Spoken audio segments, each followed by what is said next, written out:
讲俗语说俗语，俗语说不尽。今日要讲的俗语是好话无出门，歹话长破巴肚长。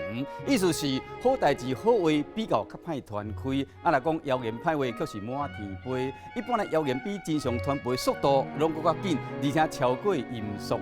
像 F-16战斗机上紧的飞行速度超过2倍音速，抑过速度永远对不着谣言传播的速度。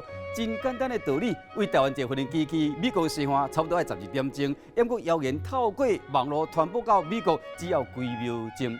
生物专家讲，袂讲人歹话成做射手座，因真清楚人拢无完美，袂去评论别人的缺点。若最办做的人，真正的爱分明，伊若不管对方，只是会将对方当作无存在尔。天秤座的人，伊自我情绪管理得真好，袂讲人尻川后话。今日讲的俗语是：好话无出门，歹话长破巴肚长。